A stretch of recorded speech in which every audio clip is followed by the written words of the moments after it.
I just was a friend, asked me to get him something. I'll give you a few bags, this and that. Okay, he went home. He ended up passing away. I didn't know about it.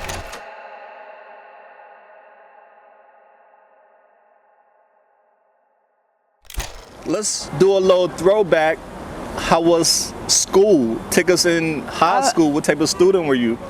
I mean, I always had an attitude because, I was always defined. I don't know how to be quiet sometimes, that's a learned lesson. But other than that, I did A's, B's. I'm a very intelligent person. I don't have any mental, or what do you call it, special ed or anything like that. I got my GED.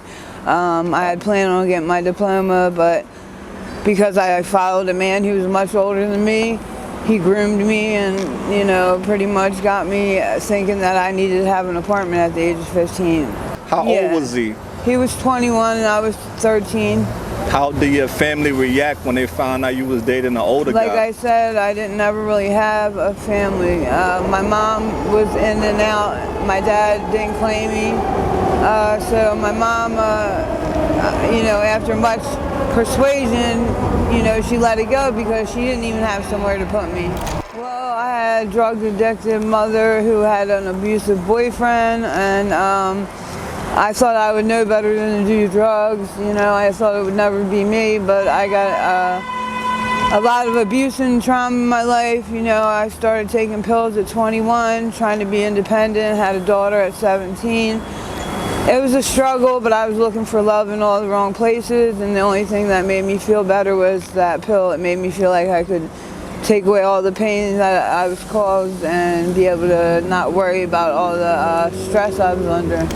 Basically, a long time, I was very prideful. At 15, I didn't want to ask nobody else for help. I thought I could do everything myself. I thought I knew better because my parents were on drugs.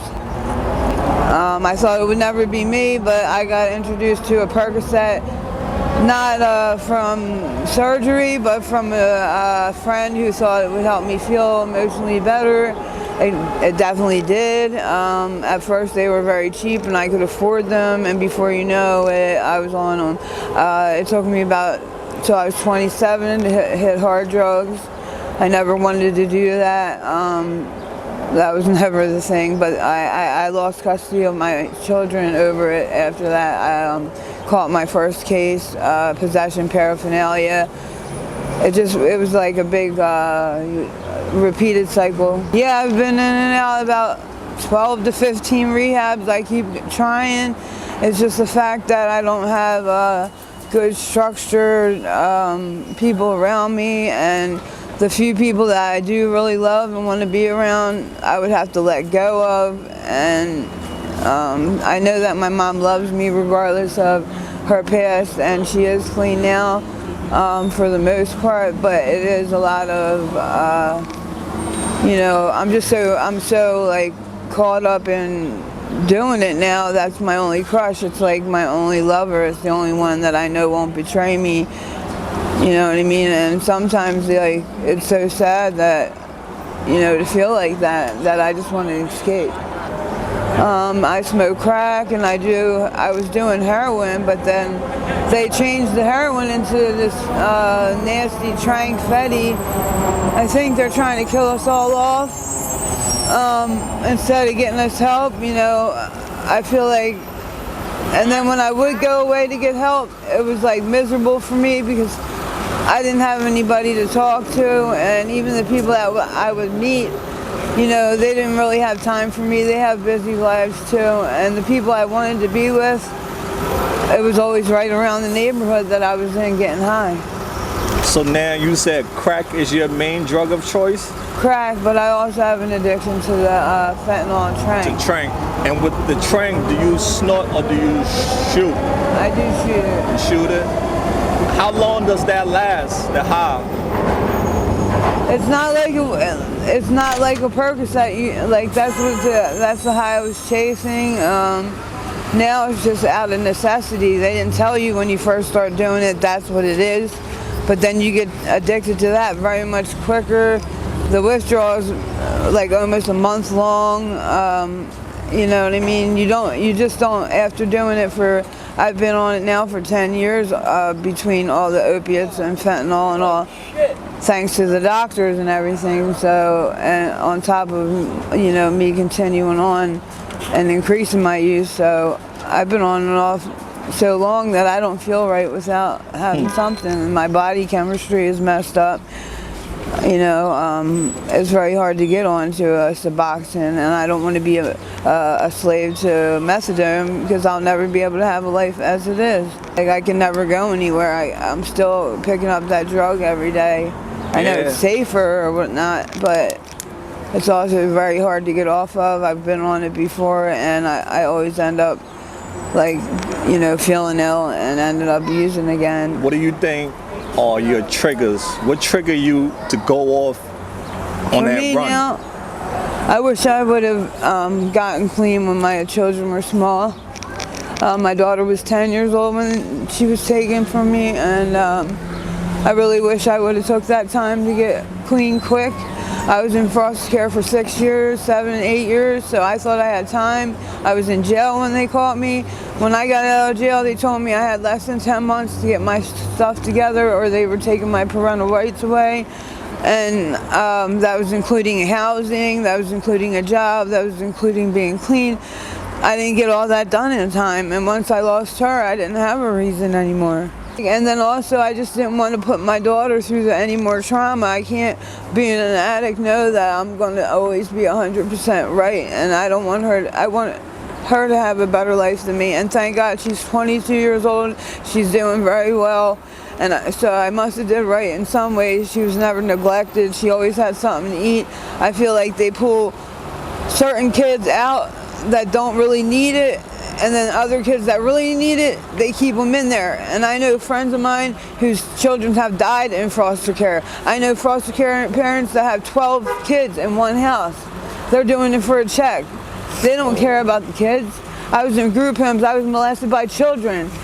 You know, like, it isn't a good system. Got you. What do you miss most about being a mother? I miss being able to know that, you know, I could be proud of myself, that I'm busting my ass. My kids, you know, are doing good, and I can be with them every day.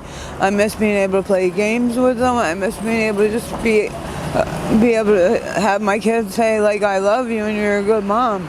Yes, I agree. And after so much time, that shit's not the same anymore. Are you homeless? Yeah, well, I'm from place to place now, yeah. What about the shelters? Have you tried? I have tried shelters. The thing about a shelter is there's a list for a shelter. They want you to have a certain time you have to be in the house. I have no income. I have a drug addiction. I went to rehab, tried to get off of it, but where's there to go after rehab? If they put you in a recovery house, they're charging you $200 a week. Where the hell am I getting that from? I'll be stuck there forever. I'll never get out of that. Like, if I'm going to get off drugs, I want to be completely done. I need to be able to leave far away, but I don't want to leave my family. It's all just a lot. Yeah. You know, it's also the excuse that I'm used to being high, and I don't feel right without it. What all jobs have you had in the past? Well, being that I started working at 14, I worked straight through till I was 27, but there was never a chance for me to have a career. I worked at lottery outlets. I did maid service at Best Western. I've been a cashier a lot for different places. I've worked in warehouses. I bust my ass every time. They always love me, but I always end up like feeling like that money isn't worth it because I'm doing way too much. Now we're out here. And I'm still not able to support myself. I got court costs and fines and everything. And also I want to say, okay, so I have a friend who just as a friend favor, I got him some drugs a while ago. And why did they charge me up with his death? Because he went home by himself and he overdosed on his own, and being we're addicts, we know what it is when that risk we're taking. But yeah, if somebody shoots you up in your neck and they die from that, as long as you call an ambulance, you're protected. But yet I'm doing time in jail and I'm a felon now and I have my whole fucking future. I have involuntary manslaughter and all this shit on my record. It's not fair. I didn't shoot them up. I got them their drugs as if anybody would do on a regular basis. I'm not a dealer. I just was a friend, asked me to get him something. I'll give you a few bags, this and that. Okay, he went home. He ended up passing away. I didn't know about it. I found out through the cops later on when they came to question me. I didn't even know I could get charged for that. So I end up getting charged up and I end up doing over a year in jail. I'm on a felony parole warrant, 5-year, jail off of that. And I'm not a criminal like that. And these people out here, they shoot these motherfuckers up and everything else. And they, as long as they call an ambulance, if the guy dies, they're fine. They have a protection. So what's up with that? What does 24 hours out here look like for you, a day in your life? I mean, basically, it's just, going out and trying to find some ways to get money and to get fed, clothed, showered, drugs. What are some hustles out here? How do people make money out here? I mean, selling drugs, getting people other drugs, prostituting, and a lot of people steal. I'm not into that. I don't have the heart for that. Sometimes I wish I did, because the things I have to go through to get my money is a lot more fucked up than what they do. Do you prefer the daytime or the nighttime? I mean, the daytime for me is safer for what I go through. The nighttime is just more scarier out here. What are all your regrets? What do you regret in life? I regret that I took that man and thought that he loved me, gave up all my hopes and dreams, went against everything that I believed in. That's my regret. And what are you afraid of? I don't think I have any fears. Are you afraid of dying? No, I'm not. I know Jesus loved me and I know where I'm going. So you have a religious belief. You believe in God? I believe in him 100%. He saved me out here. Divine intervention has saved me. There's a reason why I'm still alive. I've got over 30 friends that aren't. It's because I don't do this fucked up shit that they do. I'm a good person, whether I have a drug addiction or not. You know what I mean? We make our deals, whatever we do. I'm not hurting nobody, like, intentionally. Only few people that I'm hurting is the 1 or 2 people who care about me. What did no one tell you about drug addiction that you want the world to know? Just don't be naive about it. You can't just do one. They're not cool. It's not like you can party on the weekends. Eventually, I mean, someday it's going to catch up to you. Wouldn't you rather travel the world? Wouldn't you rather be, whatever you had set up for your life? Don't give yourself away for a man, because men, they will lie to you and do whatever they have to get what they want, and they don't give a fuck about you on most days. If you have somebody that really loves and cares about you, he'll never have you out doing no fucked up shit. So just know that. Right, absolutely right. If your friend... And don't let a man hit you. Yeah, so how do you stay safe out here? How do I stay safe? Jesus Christ, He keeps me safe. Amen to that. If your family or friends see this video, what message would you like to send to them? Mom, I love you. And, all my brothers and sisters, they know I love them. And don't be worried about me, because no matter how it ends up, at least I live my life the way that I wanted to. All the stuff that has happened to you in life, what lessons have you learned from all the stuff you have been through? Don't listen to other people. Don't be naive. Don't trust nobody off there. Don't give nobody the benefit of the doubt. Trust has to be earned. Trust is not given. You're right. What are your short-term goals now? To get my ass, stop procrastinating, get to a rehab, find out what I want to do with my life. Hopefully, that was one thing I never did. If there's something you love, pursue it. You know what I mean? Pursue it to the fullest. Don't let go of your dreams, because, you know, I had a lot of things that I wanted to do, and now because of my record, because of my history of drug use, I'm never going to be able to do it, all that. And you're cherish the good, the little things in life, your children. That's what really matters. Family and love. Awesome.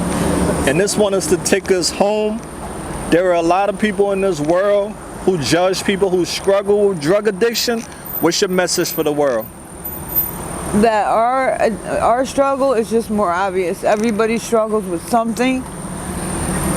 Nobody's better than anybody else.